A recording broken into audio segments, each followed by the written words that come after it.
Hello, welcome back to the new reaction video. और अभी जिस वीडियो के ऊपर हम लोग रिएक्ट करने वाले हैं उस वीडियो का टाइटल है। India stand with Israel, says PM Modi. अच्छा जी, what did the world leaders say about Israel and फ़लस्तीन वॉर। मतलब ये इसराइल काफी और वीडियोस फ़लस्तीन का वायरल हो रही, थोड़ा पता है। सा वीडियोस वायरल नहीं हो रही। फ़लस्तीन और इसराइल के दरमियान काफ़ी जो है का, थोड़ा हमास ने कुछ मिसाइल वगैरह मारे हैं इसराइल पे, फिर इसराइल भी लगा हुआ है। अभी देखो इस तरह की वॉर चल रही है। बहुत सारे कंट्रीज़ हैं जो कि उस साइड इसराइल के साथ खड़े होंगे, बहुत सारे कंट्रीज़ हैं जो कि इस साइड पे खड़े होंगे। बट देखो अभी दोनों अपनी अपनी जगह पे अपने अपने उसके लिए रिलीजियस प्लेस के लिए लड़ रहे हैं। एग्जैक्टली। वो लोग कहते हैं कि इसराइली कहते हैं कि ये जो हाँ, रिलीजियस प्लेस है ये हमारी है। हमारी है और लेकिन जो हम लोग मुस्लिम हाँ हैं या फ़लस्तीन वाले लोग, मुस्लिम सारे ही कहते हैं कि मस्जिद अक्सा की जो हाँ, प्लेस है वो वो हमारी है। हमारी।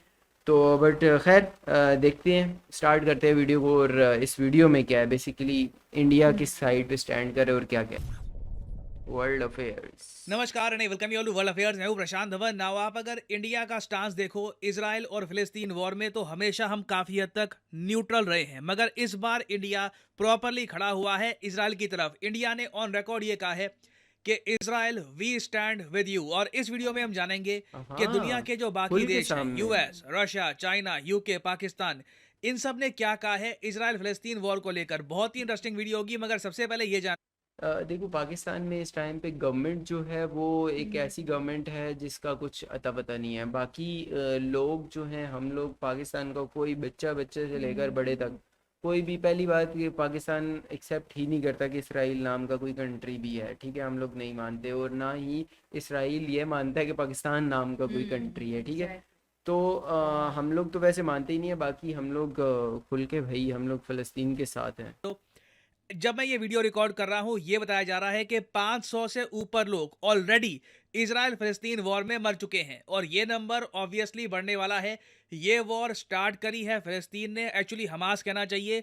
गाजा पट्टी, यहाँ पे अगर आप देख पाएंगे ये गाजा पट्टी है, यहाँ पे एक आतंकवादी संगठन है हमास के नाम से। इसने आतंकवादी? ये वॉर स्टार्ट भाई जाहिलियत वाली बात नहीं करो। देखो अगर ये पहली पहली बात तो ये है कि ये जहाँ पे इसराइल है ये सारी की सारी जगह ही फ़लस्तीन की थी। बाद में इसराइली दोबारा से आना शुरू उन्होंने हुए, यहाँ पे मतलब आके कब्जा किया ना। कब्जा करना शुरू किया। और ये बेसिकली इसराइल जो है वो एक तरीके हाँ से उसको पूरी की पूरी फुल सपोर्ट होती है यूएसए की, मतलब अमेरिका हाँ, की फुल सपोर्ट होती है। जाहिर सी बात है, तो अमेरिका। बेसिकली देखो उनकी जंग अपने हिसाब से ठीक है, उनसे जगह ली गई है जिस तरीके से। आप लोग कहते हो या तो जिस तरह चाइना के पास कश्मीर चला गया या हमारे पास कश्मीर चला गया, तो इस तरीके से एक जंग हो रही है। तो इस तरीके से तो हम भी ये कहेंगे कि फिर इंडियन टेररिस्ट हैं जो कि हमसे जो है ना कश्मीर हाँ लेना चाहते हैं। ये बात नहीं होती।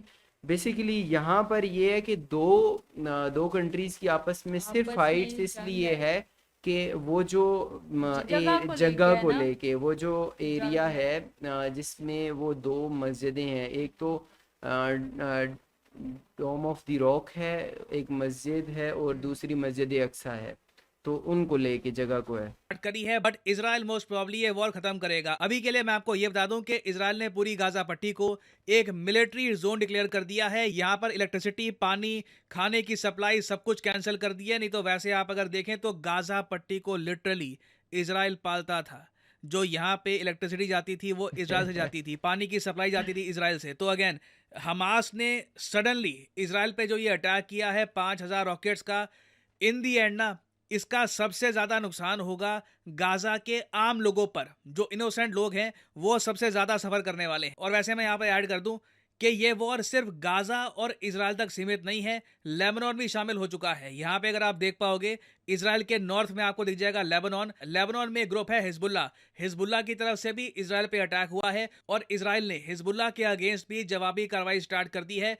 तो Israel is under some pressure, मगर इसराइल कोशिश कर रहा है कि हिजबुल्ला हमास दोनों को प्रॉपरली ये जवाब दे। और यहाँ पे आप पूछ सकते हैं कि मैं ये क्यों कह रहा हूँ कि इसराइल इज अंडर प्रेशर। देखिए, जब एक कंट्री के फॉर्मर पीएम सोल्जर्स के साथ जाके खड़े हो जाएं, यहाँ पे फॉर एग्जांपल आप देख पाओगे Naftali Bennett, former prime minister of Israel, ये बिल्कुल आज के समय इसराइल के सोल्जर्स के साथ जाकर खड़े हो चुके हैं। ये कह रहे हैं कि समय आ चुका है कि हम हम्म। हमास को इराडिकेट कर दे, इसका अच्छा। वजूद खत्म कर दे। तो इसलिए ना, अब जो इजराइल फिलिस्तीन की वॉर की बात चल रही है, ये लग रहा है कि फाइनल वॉर होगी, this will be the last war.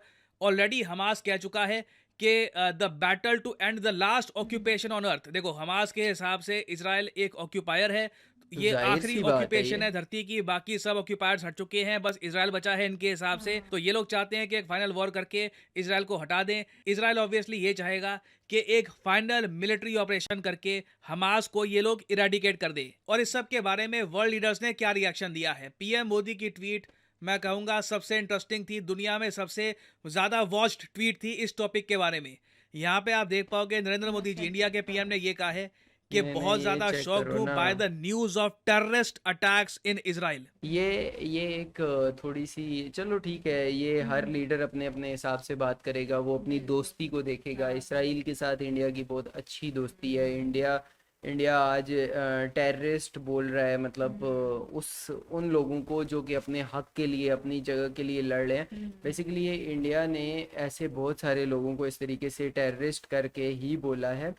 तो बट जहाँ पर फिर वो थोड़ा सा मुस्लिम्स वाला भी आ जाता है कॉन्सेप्ट, तो फिर इंडिया उसके अगेंस्ट भी खड़ा होता है। Exactly. मोस्टली टाइम, मोस्ट ऐसे ऑफ ही द है। टाइम इंडिया ऐसे टाइम पे उसी साइड पे खड़ा हुआ है जिस साइड पे ये झुकाव। इससे पहले कहीं ना कहीं इंडिया चुप होता था, मतलब ऐसी चीज़ों पे थोड़ा सा पीछे हो जाता था। अभी मेरे ख्याल से ये लोग खुल के थोड़ा सामने आ रहे हैं, क्योंकि इसराइल के साथ काफ़ी ज़्यादा वेपन्स का ना बिल्कुल इनका इनका। सीन चल रहा है। हाँ। तो खैर आगे चल के देखते हैं। ये जो लाइन है ना, ये बहुत ज़्यादा मैटर करती है। इंडिया यूजुअली इस तरीके से रिएक्शन देता नहीं था इजराइल पे इस टाइप के अटैक्स का, मगर इंडिया कंप्लीटली यहाँ पर इजराइल को बैक कर रहा है। यहाँ पे आगे ओके। लिखा है, our thoughts and prayers are with the innocent victims and their families, we stand in solidarity with Israel at this difficult hour. हम इजराइल के साथ खड़े हैं इस मुश्किल समय में। और ये जो बात बोली है ना पीएम मोदी ने, सेम बात आपको दिखेगी यूएस प्रेसिडेंट की तरफ से। यहाँ पे आप देख पाओगे जो बाइडेन की ट्वीट, ये कह रहे हैं, we will never fail to have Israel's back. और इन्होंने एक छोटी सी क्लिप भी पोस्ट करी है, ये क्लिप मैं आपको दिखाता हूँ। In this moment of tragedy, I want to say to them and to the world and to terrorists everywhere that the United States stands with Israel. We will अच्छा। not ever fail to have their back. We'll make sure that they have the help their citizens need. In fights के मज़े पता है कौन लेगा? इन fights के मज़े लेगा चाइना और रशिया रशिया। और ये तुर्की और इस तरह के और जो बड़े बड़े कंट्रीज़ हैं ना, ये दोनों। अब यूएसए क्या करेगा? यूएसए उसके साथ मिलके फ़ाइट करेगा, क्या बोलते हैं, इसराइल के साथ, और बाकी की कंट्रीज़ जो हैं वो खड़े हो जाएंगे दूसरे गज़ा के साथ। वो उसको वेपन सप्लाई करेंगे और आपस में वो लोग मरते रहेंगे और ये साइड पे बैठ के Exactly. एंजॉय And करते they can रहेंगे। continue to defend themselves. तो जो बाइडेन ने ये कहा, उसके बाद अगर हम देखें तो ऋषि सुनाक और इमैनुअल मैक्रोन ने भी सेम बात दोहराई है। एक्चुअली आप देखोगे यूएस, यूरोप, इंडिया और इवन ताइवान और जापान की तरफ से आप देखोगे ना, तो इजराइल को सपोर्ट दिया जा रहा है। यहाँ पे आप देख पाओगे ऋषि सुनाक और इमैनुअल मैक्रोन ने भी ये कहा है कि टेररिस्ट हमास, ये जो बहुत इंपॉर्टेंट वर्ड्स यूज किए जा रहे हैं बाय हमास टेररिस्ट। यूजुअली ना आप कह लो मिलिटेंट वर्ड यूज करते हैं या फिर और वर्ड यूज कर रहे होते हैं। पहली बार सारे वर्ल्ड लीडर्स, बड़े वर्ल्ड लीडर्स, आतंकवादी, ये वर्ड यूज कर रहे हैं हमास के लिए। और सब कह रहे हैं कि इजराइल के पास पूरा अधिकार है कि खुद को ये डिफेंड करे। तो मतलब इजराइल अब जो भी कार्रवाई करेगा उसकी खुली छूट है इजराइल को आज के समय। तो हमने अभी देख लिया कि यूएस और प्रीटी मच आप कह सकते हैं वेस्टर्न कंट्रीज, इंडिया, ताइवान और जापान, ये सब इजराइल के सपोर्ट में खड़े हैं। अब बात अच्छा। करते हैं उन कंट्रीज के जो या तो न्यूट्रल हैं या तो थोड़े बहुत फिलिस्तीन या हमास के साथ खड़े हैं। पहले हम देखते हैं कि पाकिस्तान ने क्या कहा है। देखो, पाकिस्तान में मैं ये कहूंगा कि जब इमरान खान प्राइम मिनिस्टर थे, थोड़े से आप कह लो लाउड माउथ टाइप के आदमी थे, मुंहफट कहते हैं देसी भाषा में, तो वो बिल्कुल ऐसी सिचुएशन में हमास के सपोर्ट में कोई बड़ी स्टेटमेंट दे देते हैं। बट सिंस आज के समय इमरान खान पाकिस्तान को लीड नहीं कर रहे, वो जेल में है, अभी के लिए पाकिस्तान की गवर्नमेंट ने एक बहुत ही ज्यादा नपीतुली स्टेटमेंट दी है। इन लोगों ने ये कहा है कि 2 स्टेट सोल्यूशन कर लीजिए इजराइल और फिलिस्तीन का। जो मैं आपको बता दूं, इजराइल भी इस आइडिया को लेकर ये नहीं कहता कि हम इसको एक्सेप्ट नहीं करेंगे। इजराइल भी काफी बार कह चुका है कि अब ये पता नहीं किसने स्टेटमेंट दी है, ये भी तो देखना है ना। ये स्टेटमेंट किसकी तरफ से दी हुई है? गवर्नमेंट की तरफ से दी गई है? कहाँ से ये, या तो वैसे ही कहीं से उठा लिया? अभी ये भी नहीं पता ना। टू स्टेट सोल्यूशन की तरफ हम दे सकते हैं। और साथ में पाकिस्तान ने ये कहा है कि जो भी अभी वायलेंस हो रहा है ये खत्म करना चाहिए। तो ये बहुत ही इंटरेस्टिंग है। इमरान खान के जाने के बाद से ना जो टोन है पाकिस्तान की, ये काफी न्यूट्रल हो गई है इस मामले में। सेम बात आपको दिखेगी चाइना की तरफ से। चाइना ने भी ये बात बोली है कि independent फिलिस्तीनियन state is the only solution, और अभी के लिए हम बहुत ज़्यादा कंसर्न है about Israel Hamas war.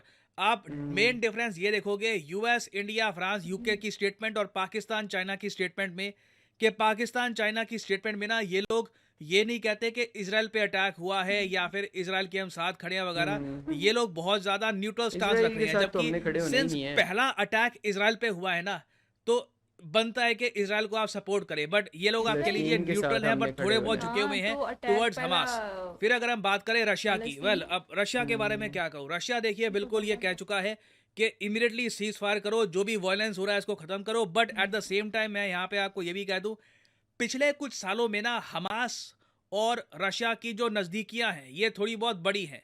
For example यहाँ पे आप देख पाओगे आर्टिकल, कुछ महीने पहले मार्च के आसपास मुझको याद है कि रशिया ने इनवाइट किया था हमास के लीडर्स को कि आप आइए मॉस्को में क्रेमलिन को विजिट करिए। हालांकि रशिया ने ऑन रिकॉर्ड ऑफिशियली इनको कोई वेपन्स प्रोवाइड नहीं किए हैं, मगर यूएस इंटेलिजेंस और कई लोग वो लोग हाँ, क्लेम करते हैं कि कि रशिया इनको का एक weapons- इनडायरेक्ट सपोर्ट है आज के समय हमास को। और ये बात हम ऑलरेडी जानते हैं, ईरान एक बहुत ही बड़ा सपोर्टर है फिलिस्तीन का, हमास का, हिजबुल्लाह का। और रशिया बाय डिफॉल्ट एक बहुत बड़ा सपोर्टर है ईरान का। तो रशिया आप कह लीजिए चाइना पाकिस्तान से भी थोड़ा ज़्यादा टिल्टेड है टुवर्ड्स हमास। जी हाँ, रशिया काफ़ी करीब है हमास के because of the Iran connection. Now in सब के अलावा बाकी कंट्रीज अगर हम देखें तो पहली बात तो उनकी इतनी जियोपॉलिटिकल सिग्निफिकेंस है नहीं। जो मेन कंट्रीज थी उनके बारे में हम बात कर चुके हैं। बाकी अफ्रीका और लैटिन अमेरिका, इनकी तरफ से बात यही आ रही है कि वायलेंस खत्म करना चाहिए, गलत हो रहा है वगैरह। खैर देखा जाए तो इसमें मेजर मेजर जो कंट्रीज हैं वो के जो वो- जो इस टाइम पे अगर देखा जाए तो पावरफुल कंट्रीज में आते हैं, जिस तरीके से अमेरिका, अमेरिका, इंडिया और इंडिया। मतलब और भी जो भी कंट्री, यूके वगैरह। चलो यूके ठीक है फिलहाल, बट अगर उस हिसाब से देखा जाए तो वो सारे के सारे इसराइल के साथ स्टैंड करें, क्योंकि बहुत बड़ा बिजनेस का वो और ट्रेड आपस ट्रेड में वगैरह का चलती है इस सीन वजह है। से। बेसिकली दोस्तियां सपोर्ट शुरू, करना इनका बनता भी है, हाँ, जाहिर सी बात है। अगर ट्रेड चल वगैरह रही है, बेसिकली ट्रेड पे चलता है ना। जाहिर सी पूरी बात है। दुनिया हाँ, अपना फायदा देखती है कि किसके साथ रहने में एग्जैक्टली। फायदा है, हाँ, क्योंकि किसके इसमें साथ तो रहने में उनका फायदा कोई नहीं है। लेन देन ही नहीं है ना इस वॉर में, तो जैसे उन्होंने हाँ, उसी को डिफेंड करना तो है। बहरहाल देखा जाए तो इस वॉर से रिलेटेड अभी हम लोग ये नहीं कह सकते कि कोई वॉर विन कर रहा है या दूसरा लूज कर रहा है। मैं हमेशा एक बात कहता हूँ, वॉर कभी भी होती है ना तो उसमें नुकसान दोनों का नुकसान होता है, दोनों का चाहे होता है। थोड़ा हो ज़्यादा हो। एक एक जान भी जाती है ना, अगर किसी एक एग्जैक्टली, इंसान की भी जान जाती है तो वो एक तरह से पूरी इंसानियत की जान होती बिल्कुल। है। तो बहरहाल सब इंसान, चाहे वो इसराइल वाली साइड पे हैं, दूसरी साइड पे हैं, सबकी जानें बहुत ज़रूरी हैं। तो लेकिन ये अब आगे चल के देखना पड़ेगा कि क्या होता है अब, क्योंकि उनकी देखा जाए तो एक हिसाब से फ़लस्तीन की जो लैंड है वो इन्होंने आहिस्ता आहिस्ता कवर करते जा रहे। इसराइल पहले बिल्कुल छोटा सा था, बड़े होते होते लैंड लेते लेते लेते कब्ज़ा करते करते बहुत ज़्यादा। इस हिसाब से अगर हम देखें तो ये बोल सकते हैं कि इसराइल एक टेररिस्ट कंट्री है जो कि दूसरों की जगह ज़बरदस्ती ले रहा है, मतलब आपके घर में घुस रहा है, ज़बरदस्ती जगह ले रहा है। तो एक हिसाब से हमारे हिसाब से तो इसराइल टेररिस्ट ही है, और वो कोशिश कर रहा है कि किसी तरीके से फ़लस्तीन की सारी जगह ली जाए। और बेसिकली मकसद ये है कि जो मस्जिद अक्सा है हाँ, उसको उस ख़त्म पे करके खत्म। उसके नीचे से, मतलब इनका कुछ रिलीजियस है चीज़ के, वहाँ से कुछ इनकी कोई वॉल है या कुछ इस तरह की चीज़ है जिसको वो निकालना चाहते हैं। बेसिकली सारी लड़ाई इसकी है। तो खैर आगे आने वाले टाइम में देखते हैं कि कौन कौन से कंट्रीज़ किसके साथ खड़े होते हैं और क्या होता है, और ये वॉर किस तरफ लेके जाती है पूरी दुनिया को। क्योंकि आज के टाइम पे वॉर होती है तो फिर पूरी दुनिया पे इफ़ेक्ट होता है। एग्जैक्ट। तो खैर आप लोगों का क्या ओपिनियन है इस चीज़ से रिलेटेड, लाजिम से कमेंट सेक्शन के अंदर बताना है। और हम लोग मिलते हैं एक और वीडियो के साथ, तब तक के लिए अल्लाह बाय। हाफिज़।